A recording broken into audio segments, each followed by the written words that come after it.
Sejam muito bem-vindos ao programa Palestra na Fraternal. Hoje estamos recebendo o palestrante Douglas Bonizzi Sanches, com o tema Amai-vos e Instruí-vos. Rádio e TV Fraternal. Equilíbrio e paz para você.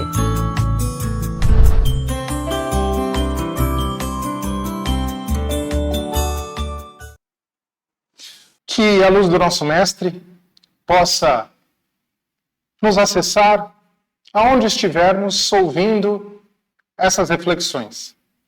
E que, com o acesso à nossa compreensão, isso possa descer para os nossos corações e em nossos corações nós possamos, de fato, iniciar a transformação, que é a proposta do Espiritismo, que reflete nada mais que a proposta do Cristo para nós. E, refletindo sobre exatamente essa proposta de transformação, que a gente vai falar sobre o tema de hoje, Amai-vos e Instruí-vos. Esse tema, especificamente, está no capítulo 6 do Evangelho segundo o Espiritismo. No item 5, que fala do advento do Espírito da Verdade. Conforme a gente começa a ler esse trecho no Evangelho segundo o Espiritismo, a gente percebe que a mensagem tem um teor um pouco diferente. A mensagem ela tem um tom imperativo no sentido de nos orientar como fazer. Diferente de algumas outras mensagens do Evangelho segundo o Espiritismo, que são sempre sugestões, nessa é um imperativo. E, como a gente pode ver no próprio tema que a gente vai tratar nas reflexões de hoje, amai-vos e instruí-vos, a gente percebe que o Espírito que fala ali é um Espírito de uma envergadura tamanha que ele pode falar no imperativo. A gente vai descobrir, estudando um pouco mais, que essa mensagem ela não foi dada a primeira vez no Evangelho segundo o Espiritismo. Ela está lá no Livro dos Médiuns. E existe um comentário abaixo dessa mensagem, que no Evangelho segundo o Espiritismo, como eu disse, tem o nome de Advento do Espírito da Verdade. Ali ela tem um comentário que diz o seguinte: Kardec diz que ele ficou com receio de colocar o nome do Espírito que assina aquela mensagem. Porque existem tantas e tantas mensagens que são atribuídas a espíritos da envergadura daquele que traz essa mensagem, que ele tem um pouco de receio. Mas ele coloca aqui, quem assina a mensagem é o próprio Cristo. No Evangelho segundo o Espiritismo, ele traz já com o nome de Espírito da Verdade, assinatura do Espírito da Verdade. E para alguns, isso pode ser um pouco disruptivo, talvez impactante, mas conforme a gente vai lendo as mensagens que estão nesse capítulo, Cristo Consolador, e todas as mensagens do Espírito da Verdade no decorrer do Evangelho segundo o Espiritismo, a gente entende que as mensagens têm esse teor de um mestre passando para os seus discípulos. Então tem muito que aprender toda vez que a gente pega uma mensagem do Espírito da Verdade. Não necessariamente todas são de Jesus Cristo, mas todas são ligadas à pleia de espíritos que se congregam com ele. Estão diretamente conectadas com ele. Convido vocês, quando tiverem oportunidade, a ler essa mensagem. E nessa mensagem, o grande propósito dela, que está no capítulo O Cristo Consolador, o grande propósito dela é demonstrar e dizer o tamanho da conexão que o Espiritismo tem com o cristianismo. E aqui, eu não falo de igreja católica, eu não falo de igreja protestante, eu não falo de igreja alguma, eu falo do cristianismo, que foi a compreensão que os discípulos tiveram a partir do Evangelho do Cristo. Evangelho esse que a gente associa à biografia que os apóstolos escreveram de Jesus. Mas, na realidade, o Evangelho era o próprio Cristo. O Evangelho foram as atitudes dele. Quando ele ensinava, quando ele curava, quando ele dizia para alguns fariseus, hipócritas, para alguns saduceus, mas sempre com uma mensagem capaz de direcioná-los para o caminho correto. Porque é isso que o Evangelho é. Um direcionamento para o caminho. E quando Jesus nos orienta nessa mensagem do item 5 do capítulo 6 do Evangelho segundo o Espiritismo, próximo do fim, ele diz que o primeiro ensinamento que a gente tem que se recordar é o amai-vos. E o interessante é que o plural do amai-vos dá pra gente a conotação de que todos nós temos que fazer isso, entre nós, seguindo o ensinamento que ele passou pra gente. Esse amai-vos, ele tem a ver com a nova forma de justiça que ele passou no Evangelho, no Novo Testamento. No Novo Testamento, sim, os livros que a gente teve acesso através dos apóstolos. Evangelho, do grego, quer dizer boa nova. E foi por isso que eu usei essa menção de novo conceito de justiça que já está junto de nós há 2000 anos, né? E nesse conceito de justiça, diferente da justiça que o mundo entendia anteriormente, diferente da justiça que os judeus entendiam naquela época, é um conceito de justiça baseado no amor, baseado na caridade, que a gente acaba entendendo, a partir dos exemplos que ele deu, a única forma de garantir a justiça de verdade. Porque toda vez que eu amo, toda vez que eu busco entregar para o meu próximo aquilo que ele está precisando, na realidade eu estou fazendo, através da misericórdia de Deus, eu como um agente da misericórdia de Deus, eu estou distribuindo os bens que a humanidade tem que utilizar para realizar a evolução social e, ao mesmo tempo, a evolução íntima de cada um. Então, o amai-vos tem a ver com isso. Tem a ver com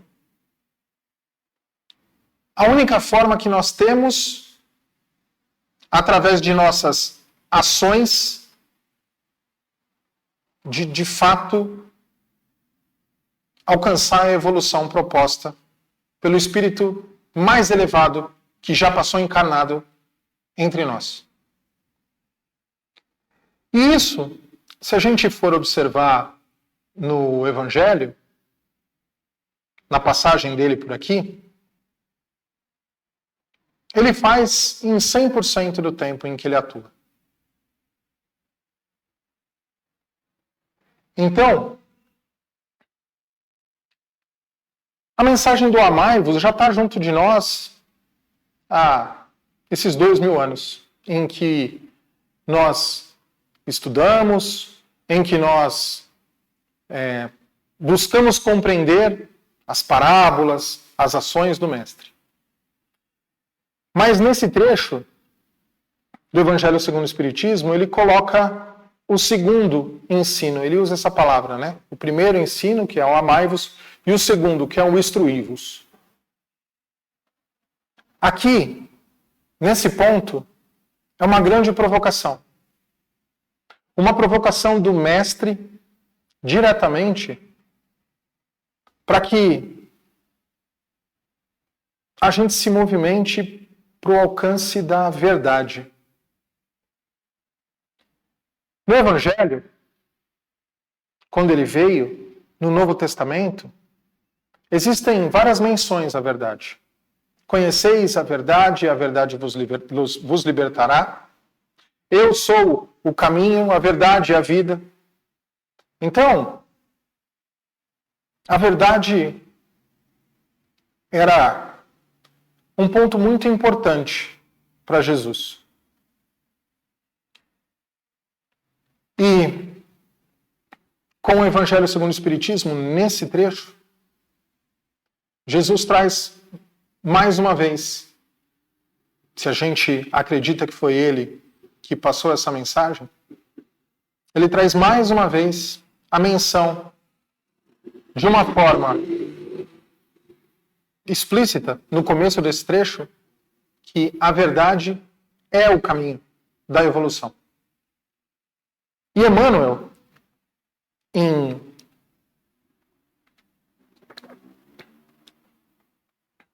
no Pão Nosso, no capítulo 68, num trecho chamado Necessário Acordar,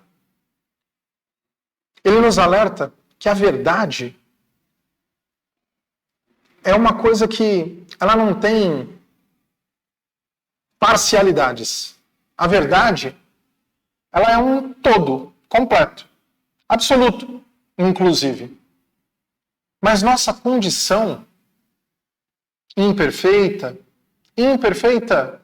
porque a gente está num processo evolutivo, né? Como filhos em busca do alcance de Deus, do alcance do absoluto, a gente ainda está aprendendo. Então, conforme os Espíritos dizem para a gente no Livro dos Espíritos, faltam-nos sentido dos 5 sentidos, sabe? Faltam-nos sentidos para que a gente alcance a verdade completa. Mas ainda assim, ela é acessível para a gente.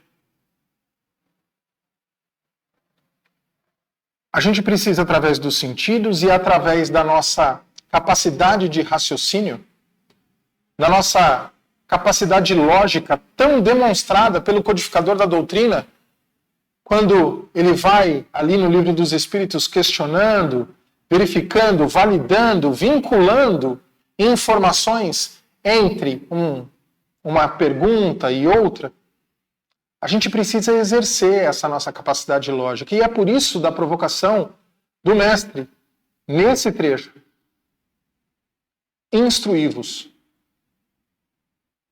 O instruí-vos, ele é uma grande provocação para que nós nos movimentemos para encontrar a verdade. Porque da forma que a gente está nesses 2000 anos, atuando e se relacionando com o Evangelho, a gente ainda está atuando de uma forma muito adormecida.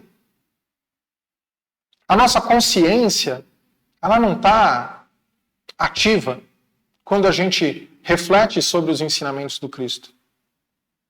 Existe uma provocação nessa mensagem, mas ao mesmo tempo, a gente consegue já perceber que grupos estão buscando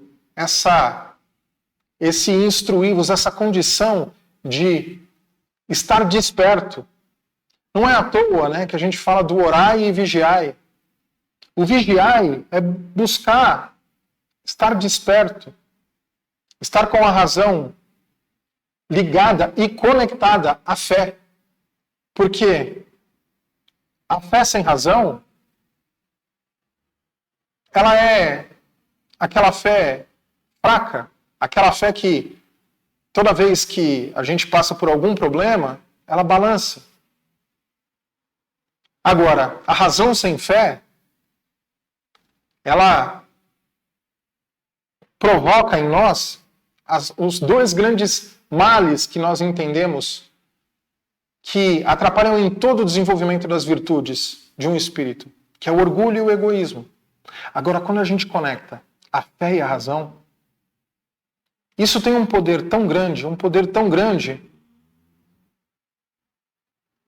e não tem como a gente alcançar todas as virtudes que existem em nós em forma de semente e que a gente, como um grande jardim, precisa regar para que elas floresçam e que a gente alcance as virtudes e a verdade.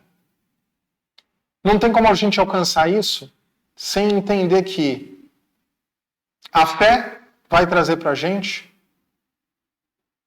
a virtude da humildade.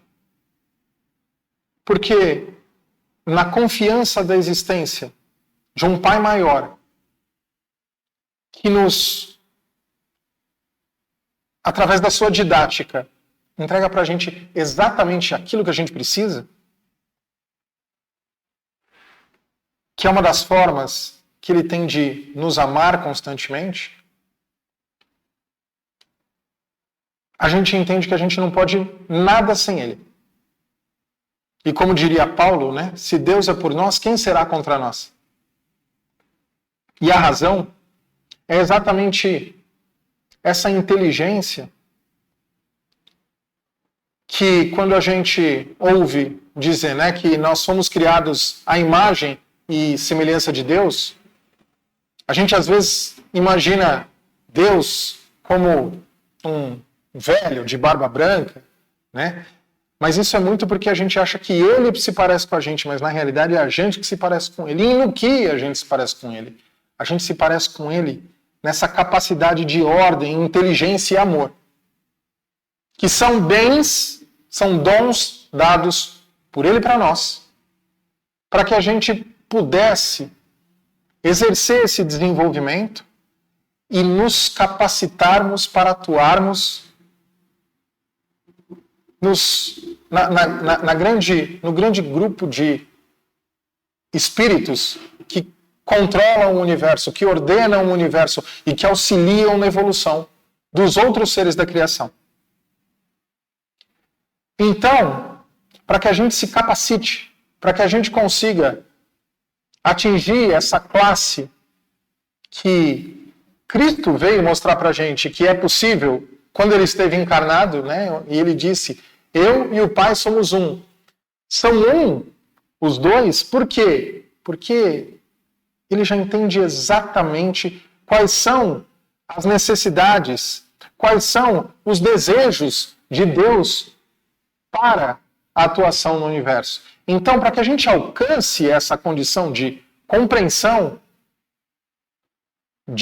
do propósito da vida, compreensão das necessidades das criaturas, a gente precisa desenvolver o nosso raciocínio.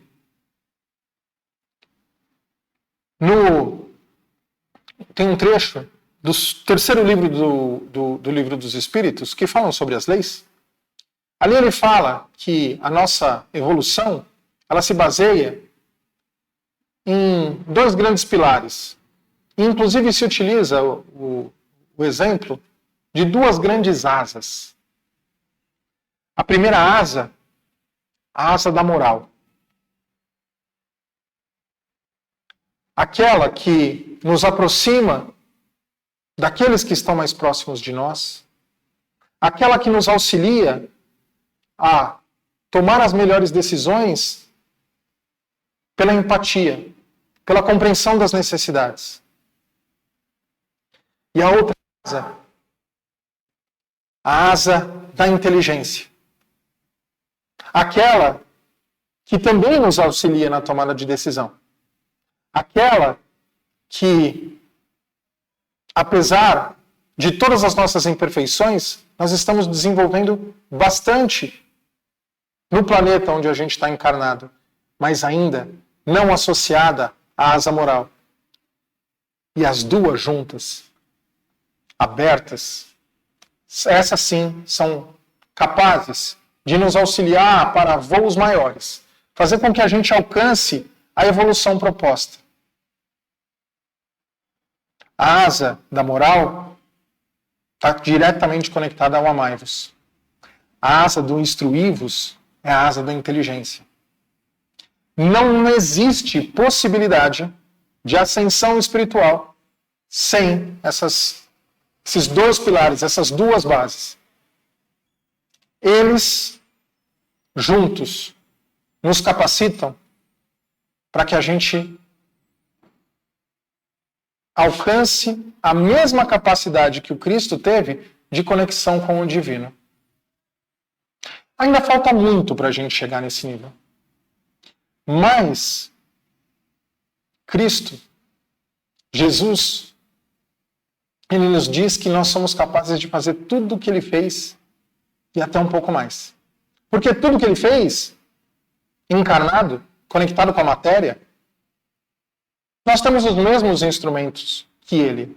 A gente precisa adquirir a capacidade de utilização disso tudo, da inteligência, da liberdade. Afinal de contas, se eu conhecer a verdade vai me libertar?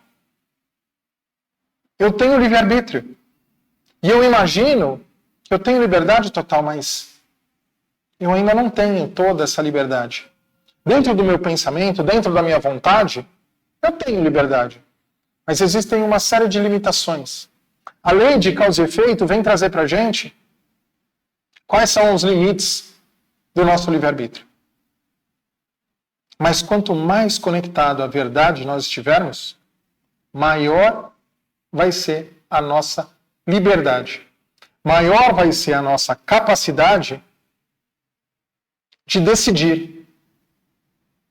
Porque quanto mais próximos estivermos da verdade, mais próxima a nossa decisão vai estar do desejo de Deus. E nós, como agentes do divino, encarnados, aí sim, com maior alçada de liberdade, porque é só a gente se pensar um pouco em relação a como funciona a nossa vida, né? Quando somos adolescentes, com o passar do tempo, ao demonstrar maturidade para os nossos pais, a demonstrar que a gente consegue tomar decisões que não vão gerar nenhuma sequela para a nossa vida, a gente ganha a chave de casa. A gente vai ganhando as liberdades, a confiança dos nossos pais. E é exatamente assim que funciona com os nossos mentores espirituais, anjo da guarda. Conforme a gente vai evoluindo, eles vão dando mais liberdade para a gente. E essa evolução está diretamente ligada ao instruí-vos. Somente através do estudo e da compreensão e a busca pela verdade a gente vai conseguir essa maturidade espiritual. E um ponto curioso e culminante dentro dessa mensagem. No fim dela, ali no Evangelho segundo o Espiritismo, no item 5, o Espírito da Verdade diz pra gente o seguinte: toda a verdade está concentrada no cristianismo. E se existe equívocos, os equívocos não estão na mensagem, mas sim nas coisas que nós, espíritos encarnados e que tivemos acesso à mensagem, deturpamos dentro dela. Isso não quer dizer que a única verdade está lá dentro, mas a mensagem que ele coloca nesse trecho é que toda a verdade está concentrada. Então, o cristianismo, ele tem esse caráter de agrupar todas as revelações que a humanidade já recebeu num único lugar. Só que cabe a gente separar o joio do trigo. E para fazer essa separação, a gente precisa se conectar com a mensagem do Evangelho e fazer com que o sentimento que ela brote dentro de nós nos ajude a identificar o que é o bom e nos ajude a identificar o que foi colocado ali por conta do orgulho e egoísmo do homem. Conforme a gente vai estudando o Espiritismo e toda a codificação,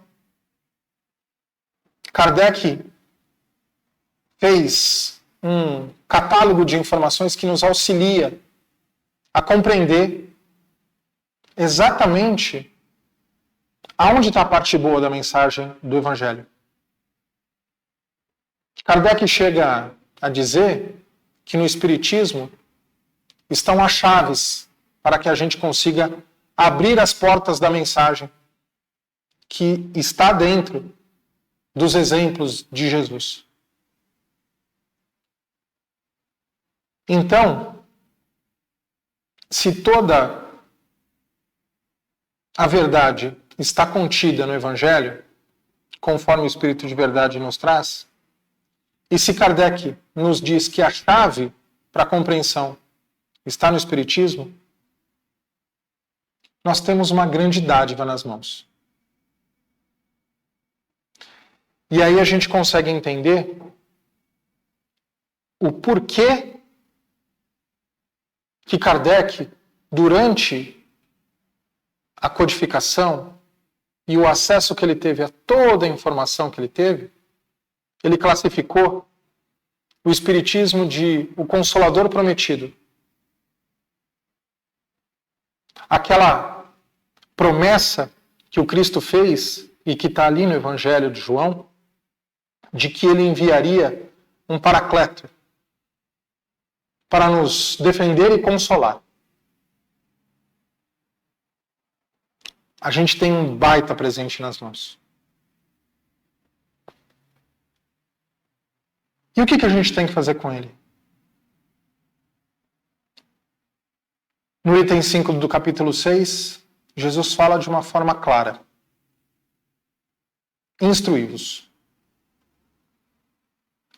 É uma fonte de informação que vai nos trazer a verdade e vai nos capacitar para amar mais. Mas eu coloco uma outra missão que a gente tem que se comprometer enquanto espíritas, frente a esse presente que a gente recebeu. No mundo de transição planetária, no mundo de expiação e provas, na transição planetária que a gente está passando exatamente agora, existe uma ação muito forte dos conceitos materialistas que estão distribuídos pela sociedade. E esses conceitos, eles tentam abafar essa mensagem de amor que o Evangelho traz para a gente. Esses conceitos tentam, inclusive, vincular o amor a outro tipo de sentimento. O nosso papel como espíritas é buscar a pureza do Evangelho a partir do instruí-vos e guardar isso como se fosse uma luz,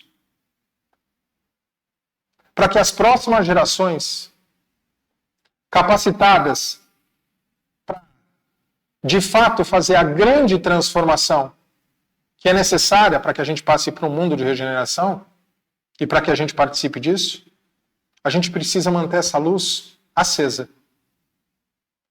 Para que, conforme as mensagens que recebemos dos espíritos, que espíritos de grande envergadura vão encarnar entre nós para que a transformação planetária aconteça, para que a gente possa entregar essa luz que algumas pessoas podem dizer que é o Espiritismo, mas na realidade é o Evangelho de Jesus compreendido, entregar essa luz para que esses espíritos acendam o grande farol que vai direcionar a humanidade e todos aqueles que ainda oscilam em dúvida e que ainda não compreenderam a capacidade de libertação que a verdade nos traz e aonde a gente pode encontrar essa verdade. Que possamos então compreender a mensagem na sua forma mais pura, estudando o Evangelho, compreendendo o Espiritismo e cuidando da mensagem, para que ela seja o nosso guia para o acesso direto a Deus. Desejo a todos uma boa sequência em seus dias e que essas reflexões não repousem somente no seu entendimento, na sua capacidade de compreensão. Que elas possam acessar os corações para que eles se sintam motivados para o estudo e para o desenvolvimento espiritual.